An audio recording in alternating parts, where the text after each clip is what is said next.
Man-Thing ou L'Homme-Chose. Theodore Ted Sallis alias L'Homme-Chose est un monstre végétal créé par Stan Lee et Roy Thomas, scénarisé par Jerry Conway et dessiné par Craig Monroe.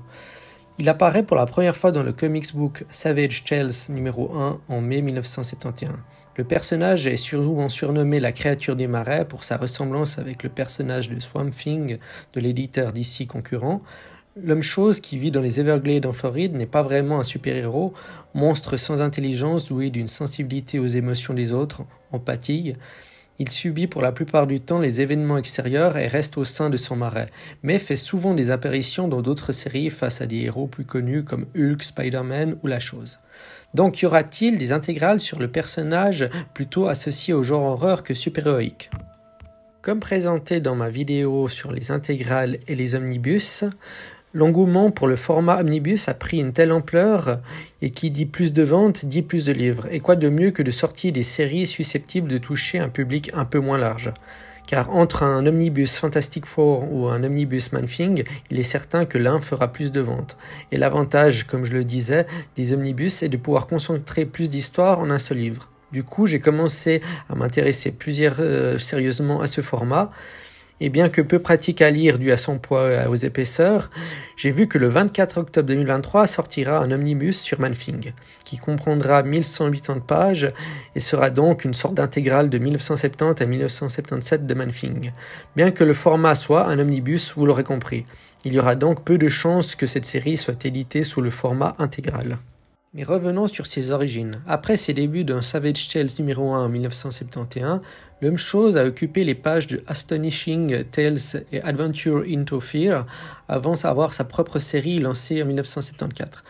Il devint une des meilleures séries non affiliées à l'univers Marvel dans un premier temps. Pourtant, au fur et à mesure des histoires, les aventures de L'Homme-Chose devinrent des crossovers permettant d'y inclure des personnages populaires. Le dernier épisode fut Man-Thing numéro 22, sa particularité étant que le scénariste Steve Gerber, présent depuis le numéro 11, y apparaît comme une sorte de narrateur. En 1979, une deuxième série fut publiée avec le scénariste Chris Claremont. Elle connut 11 épisodes et Claremont y fit aussi une apparition.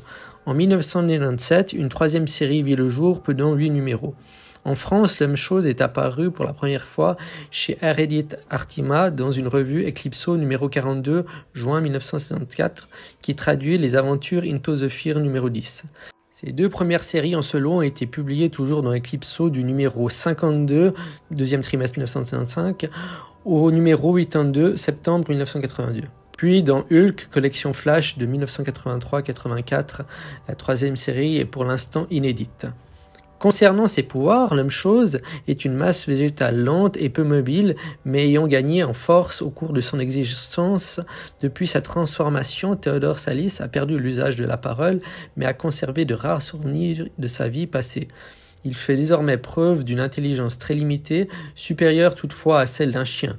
Étant donné sa physiologie particulière mêlant chimie et mysticisme, L'Homme-Chose évite de quitter son marais car il est très dépendant de cet environnement marécageux.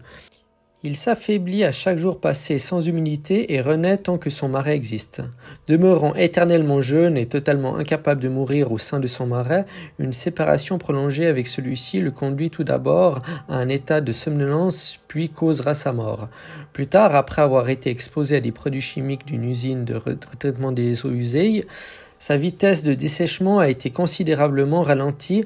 Enfin, dès qu'il retourne au sein de son marais, il récupère très rapidement ses forces et se retrouve son état normal.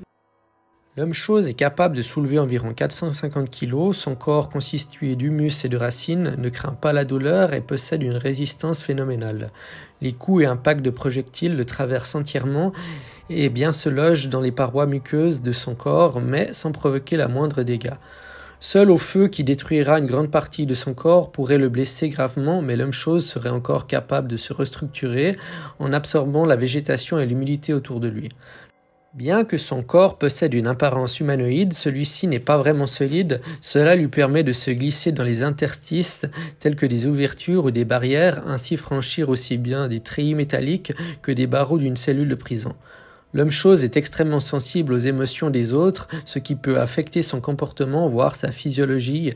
Des émotions douces, éveillant simplement sa curiosité et l'amenant à observer les événements tout en restant à distance. Les émotions violentes, la peur, la colère, la haine, provoquent chez lui un malaise extrême, le poussant souvent à les attaquer. La peur lui fait notamment sécréter un produit chimique semblable à de l'acide sulfurique qui brûle tout objet qui entre en contact avec son corps.